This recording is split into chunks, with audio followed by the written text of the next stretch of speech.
morning to everyone. Welcome back to another video from Rahul's Biology World.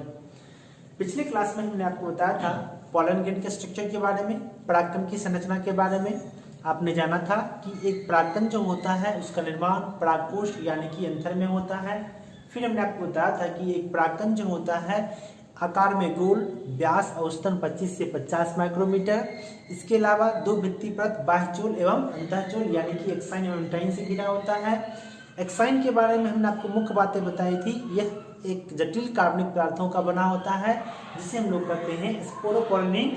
Sporopollenin जो होता है यह काफ़ी हार्ड सब्सटेंस होता है जो किसी भी एंजाइम के माध्यम से निम्नीकृत नहीं हो सकता है, डिग्रेड नहीं हो सकता है। इसके अलावा यह स्ट्रॉन्ग एसिड और बेस के सम्मुख भी टिक सकता है। इतनी बात आपने लास्ट क्लास में पढ़ा था। थोड़ा सा पॉलन ग्रेन का कुछ और भी भाग बचा हुआ है, हम उन भागों को देखते हैं। अब देखिए परागकण जो होता है आपका, इसके कुछ वायबिलिटी होते हैं, इसके कुछ जीवन क्षमताएं होती हैं। उन क्षमताओं को हम लोग देखने जा रहे हैं। सबसे पहली बात आपको पता होना चाहिए कि यदि एंथर में परागकण का निर्माण होता है, पॉलन ग्रेन्स यदि यहाँ बनते हैं, तो जब ये मैच्योर होकर के इस परागकोश से मुक्त होकर के परागण की प्रक्रिया के दौरान ट्रांसफर होते हैं किसी अदर पार्ट्स पे यानी कि स्टिग्मा पर ट्रांसफर होते हैं, तो इसके लिए कुछ खास टाइम पीरियड होता है। यदि उस खास टाइम पीरियड के अंदर यदि इसको मादा भाग यानी कि स्टिग्मा मिल जाता है तो फिर ये वहां पर जर्मिनेट कर सकता है, तब फिर वहां पर यह अंकुरित हो सकता है। लेकिन यदि उस टाइम पीरियड के अंदर स्टिग्मा इसे नहीं प्राप्त हो पाता है तो यह अपने अंकुरण की क्षमता को खो देता है। तो इतनी बात को आपको ध्यान रखनी चाहिए। कुछ परागकण जो होते हैं, जैसे कि हम बात करें राइस की, हम बात करते हैं राइस यानी कि धान में, और हम बात करते हैं व्हीट में। व्हीट और राइस में क्या होता है, ये दोनों जो पादप होते हैं अपने परागकण, इनके जो परागकण होते हैं विदिन 30 मिनट्स 30 मिनट के अंदर यदि इसे स्टिग्मा नहीं मिलता है तो फिर यह अंकुरण करने की क्षमता को खो देता है। तो यानी कि इसका जो वायबिलिटी होगा इस पॉलन ग्रेन का, उसका वायबिलिटी पीरियड कितना हो जाएगा, 30 मिनट्स हो जाएगा। इसके अलावा सोलेनेसी, लेग्यूमिनोसी और रोजेसी, ये तीन कुल के जो पौधे होते हैं, इनके जितने भी मेंबर होते हैं, इन मेंबर में क्या होता है, इसके परागकण की जो क्षमताएं होती हैं, जो इनका वायबिलिटी पीरियड होता है वह महीनों तक बना रहता है। इस बात को ध्यान रखिएगा। ये कई मंथ्स तक अपने पॉलन ग्रेन में जर्मिनेशन की कैपेसिटी को यानी कि जर्मिनेशन की कैपेसिटी को क्या करते हैं, ये मेंटेन रखते हैं, बनाए रखते हैं। तो ध्यान रखिएगा इस बात को। तो ये आपका पॉलन ग्रेन की वायबिलिटी से संबंधित कुछ पॉइंट्स हो गए। इसके अलावा क्या होता है, एक पराग बैंक है आपके सिलेबस में, हम उसको भी देख लेते हैं। अब देखिए, अभी तक आपने ढेर प्रकार के अनेकों प्रकार के बैंक का नाम सुना होगा। हो सकता है कि आप में भी पराग बैंक का नाम नहीं सुने हो, और आज आप जान लीजिए ये आपके सिलेबस का एक पॉइंट है, पराग बैंक यानी कि पॉलन बैंक। अब देखिए, जैसा कि नाम से क्लियर है, इस प्रकार के बैंक में क्या होता है, परागकणों को स्टोर रखा जाता है। इस प्रकार के बैंक में क्या होता है, परागकण को यानी कि पॉलन ग्रेन को स्टोर रखा जाता है। अब सवाल आता है कि किस प्रकार के परागकण को पराग बैंक में स्टोर करके भंडारित करके रखा जाता है। तो वैसे पॉलन ग्रेन्स जो मनोवांछित किस्म के होते हैं, जो डिजायर्ड वैरायटी के होते हैं, जिनका में भी इकोनॉमिक इंपॉर्टेंस काफ़ी ज़्यादा हो, या फिर कुछ रिसर्चर जो होते हैं, भविष्य में शोधकर्ता जो होते हैं, इन परागकणों को, जो अच्छी वैरायटी के होते हैं, उन परागकणों को क्या करते हैं, स्टोर करके पराग बैंक में रखते हैं। तो देखिए, इसके लिए क्या है, इसके लिए दो शर्त है। इसके लिए दो शर्त क्या है, पहली शर्त इसमें से क्या है, पहला शर्त है कि इन परागकणों को भंडारित करने के लिए पहला शर्त क्या है कि लिक्विड नाइट्रोजन मीडियम में हम लोग इसे स्टोर करके रखते हैं। पहली शर्त क्या हुई, माध्यम लिक्विड नाइट्रोजन माध्यम होना चाहिए, तरल नाइट्रोजन माध्यम होना चाहिए, और टेम्परेचर क्या करते हैं हम लोग, टेम्परेचर लेते हैं -196 डिग्री सेल्सियस टेम्परेचर, ये टेम्परेचर होना चाहिए। तो पराग बैंक में हम परागकणों को तरल नाइट्रोजन माध्यम में और -196 डिग्री सेल्सियस तापमान पर लंबे समय तक के लिए भंडारित रखते हैं। तो ये आपका पॉलन ग्रेन से संबंधित एक बैंक हो गया। इसके अलावा मार्केट में कुछ ऐसे प्रोडक्ट मिलते हैं जिन प्रोडक्ट का निर्माण जो होता है परागकणों के माध्यम से ही होता है, क्योंकि परागकण जो होते हैं पोषक तत्वों से भरपूर होते हैं। परागकण क्या होते हैं? पोषक तत्वों से भरपूर होते हैं, इसलिए इन परागकणों का इस्तेमाल कुछ पॉलन प्रोडक्ट के बनाने में किया जाता है। पॉलन के खर्च का यह दावा है, जो भी मार्केट में पॉलन प्रोडक्ट मिल रहे हैं उसके खर्च का यह दावा है कि यह जो एथलीट्स होते हैं उनकी कार्य क्षमता में आशातीत वृद्धि करता है। इस वजह से इनका मार्केट वैल्यू भी आजकल बढ़ने लगा है। ठीक है, तो ये इसका कुछ सामान्य सा पॉइंट्स हो गया जिसको आपको ध्यान रखना है। पराग बैंक के बारे में अक्सर आपको जो है पराग बैंक से संबंधित ये क्वेश्चन पूछे जाते हैं कि पराग बैंक में यानी कि परागकण को भंडारित किया जा सकता है कितने डिग्री सेल्सियस तापमान पर, तो आपको ध्यान रखना है -196 डिग्री सेल्सियस तापमान पर क्या होता है, परागकण को भंडारित करके रखा जाता है। तो ये बातें आपको ध्यान रखनी है। अब नेक्स्ट टॉपिक जो है आपका है वो है आपका स्त्रीकेसर। आप लोग हेडिंग लगा लें।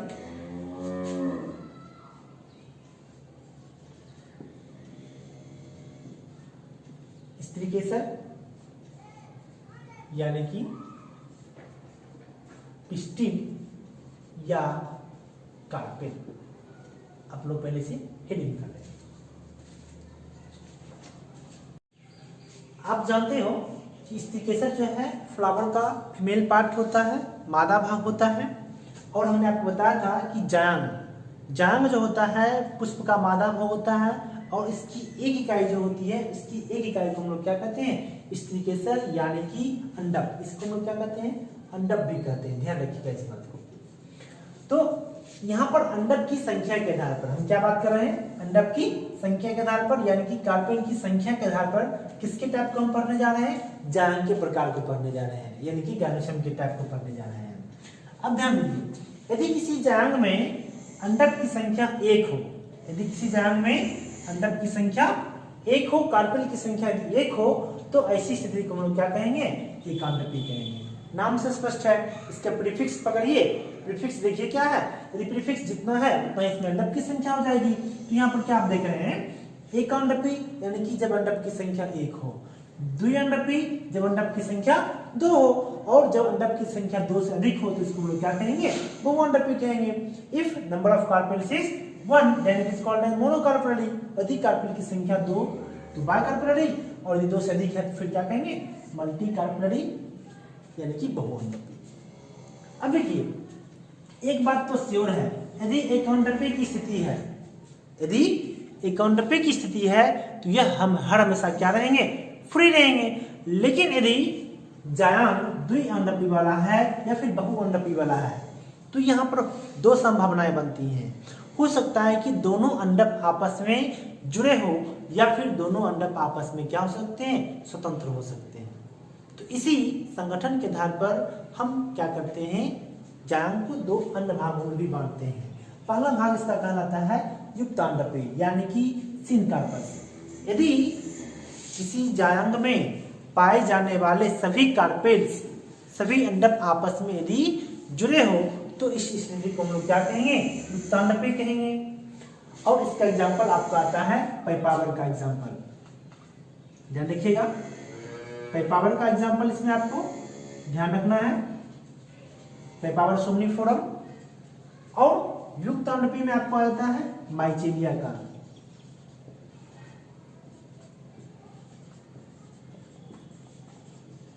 युक्तांडपी क्या है, इसमें आपने क्या देखा, सभी अंडक आपस में जुड़े हुए थे, इसका ठीक अपोजिट हो जाएगा वियुक्तांडपी। यानी कि यदि किसी जायंग के सभी अंडक आपस में स्वतंत्र हो, फ्री हो, तो ऐसी स्थिति को हम लोग क्या कहेंगे, वियुक्तांडपी कहेंगे, यानी कि एपोकार्पस कहेंगे। If all carpels of any gynoecium is free to each other then it is called as apocarpous यानी कि वियुक्तांडपी। दोनों का एग्जांपल ध्यान रखिए, दोनों का एग्जांपल जो है आपका, दोनों का एग्जांपल काफी इंपॉर्टेंट है, इस बात को आप लोग ध्यान रखिएगा। नेक्स्ट टॉपिक आपका जो है स्त्रीकेसर के भाग। आपने शुरुआत के क्लास में पढ़ा था कि एक प्रारूपिक स्त्रीकेसर के मुख्य रूप से 3 भाग होते हैं, स्टिग्मा, स्टाइल और ओवरी। आज हम इसी के बारे में डिटेल से पढ़ने जा रहे हैं।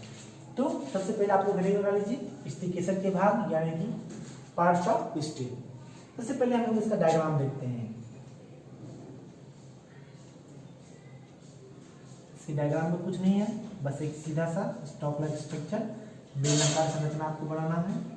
फिर नीचे का जो भाग होगा वो फूला हुआ भाग होना चाहिए, और यहाँ पर आपको 5 नोब लाइक स्ट्रक्चर्स होते हैं,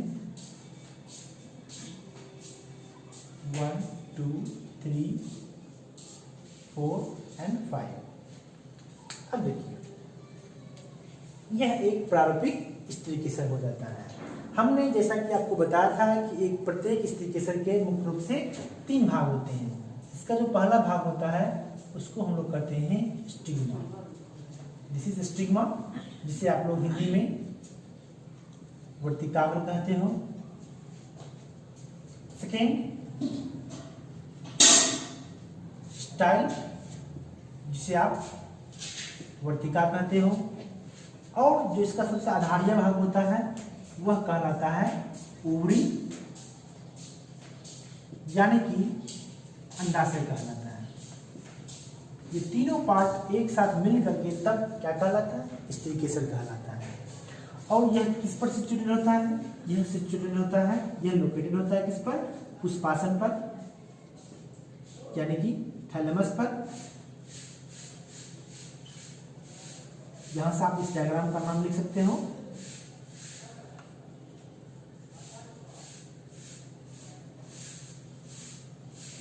स्त्रीकेसर के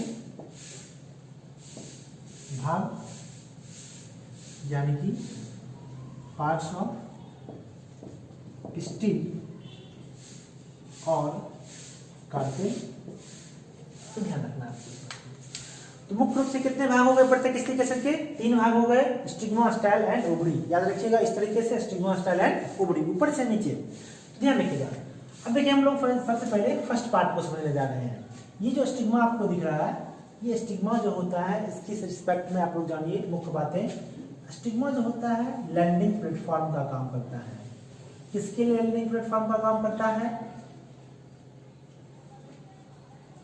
लैंडिंग प्लेटफॉर्म होता है हिंदी में जाने तो इसे हम लोग कहते हैं अवतरण मंच। क्या कहेंगे? अवतरण मंच कहते हैं। यह परागकण के लिए अवतरण मंच यानी कि लैंडिंग प्लेटफॉर्म का काम करता है ना। जिस तरह से आपने देखा होगा एयरपोर्ट पर एरोप्लेन लैंड करते हैं, ठीक उसी तरह से जब पोलन ग्रेन यानी कि परागकण जब परागकोश से ट्रांसफर होते हैं तो वो कहाँ लैंड करते हैं? वो लैंड करते हैं स्टिग्मा पर। वो स्टिग्मा पर जाकर के ट्रांसफर होते हैं। That's why this is called as landing platform for the pollen grain. इसलिए इसको हम लोग क्या कहेंगे? पोलन ग्रेन के लिए लैंडिंग प्लेटफॉर्म कहेंगे। ध्यान रखिएगा इस बात को। अब देखिए दूसरा भाग होता है जो सेकेंड पार्ट होता है, इसको हम लोग कहते हैं स्टाइल। इसको हम लोग क्या कहते हैं? स्टाइल। यह एक बेलनाकार संरचना होती है जिसके माध्यम से एक पतली नलिका जिसके बीच से होकर के एक पतली नलिका पास करती है। हम यहाँ से आपको दिखाते हैं। ये जो पतली नलिका है ये आपको नीचे तक पास करती है, और फिर नीचे क्या होता है? यह अंडाशय के मध्य में एक या एक से अधिक बीजांड यानी कि ओव्यूल पाए जाते हैं। हमने आपको शुरुआत की कुछ क्लास में बताया था कि अंडाशय के अंदर क्या होता है? एक या एक से अधिक बीजांड यानी कि ओव्यूल पाए जाते हैं। यदि अंडाशय में बीजांड की संख्या 1 है तो फल में बीज की संख्या भी 1 होगी। यदि अंडाशय में बीजांड की संख्या अनेक है तो फल में बीज की संख्या भी अनेक होगी। ठीक है, तो ध्यान रखिएगा इस बात को। ये आपका पुष्पासन हो जाता है, और पुष्पासन के ठीक ऊपर का जो भाग होता है वह अंडाशय में लगता है। This is the third part of pistil, और ये क्या होता है? सेकेंड पार्ट होता है। तो इस तरह से क्लियर हो गया। स्टिग्मा लैंडिंग प्लेटफॉर्म का काम करेगा। स्टाइल एक खोखली बेलनाकार संरचना होती है जिससे होकर के जिसके बीच से होकर के क्या पास करता है? एक पतली नलिका यानी कि पराग नलिका पास करती है। पराग नलिका यानी कि पोलन ट्यूब पास करता है, और ये पोलन ट्यूब कहाँ जाकर जुड़ते हैं? इस अंडाशय के अंदर होता है एक छोटी सी संरचना जिसको हम लोग क्या कहते हैं? बीजांड कहते हैं यानी कि ओव्यूल कहते हैं, और इसी ओव्यूल में जाकर के ये पराग नलिका जुड़ जाती है। तो ध्यान रखिएगा एक बात, अब ध्यान रखिएगा, अंडाशय के अंदर सामान्यतः एक गुहा होती है, एक खाली स्पेस होता है। इस गुहा को हम लोग कहते हैं अंडाशयी गुहा। अंडाशयी गुहा यानी कि ओवेरियन कैविटी, इसको हम लोग लॉक्यूल के नाम से भी जानते हैं। और इसी गुहा में क्या होता है, एक छोटी सी संरचना होती है और इसी संरचना को हम लोग क्या कहते हैं, बीजांड यानी कि ओव्यूल कहते हैं। ओव्यूल के बारे में अभी बस आप इतना ही ध्यान रखिए कि ओव्यूल से ही सीड का निर्माण होता है, बीजांड से ही बीज का निर्माण होता है। यदि अंडाशय में बीजांड की संख्या 1 तो फल में बीज की संख्या भी 1। यदि अंडाशय में बीजांड की संख्या अनेक तो फल में बीज की संख्या भी अनेक होगी। ओवरी में यदि ओव्यूल की संख्या 1 है तो फ्रूट में सीड की संख्या भी 1 होगी। यदि ओवरी में ओव्यूल की संख्या मोर देन 1 है तो फ्रूट में भी सीड की संख्या क्या होगी, मोर देन 1 होगी। इन बातों को आप लोग ध्यान रखिएगा। आज के लिए इतना ही, मिलते हैं हम लोग फिर से अगले वीडियो लेक्चर में। तब तक के लिए गुड बाय।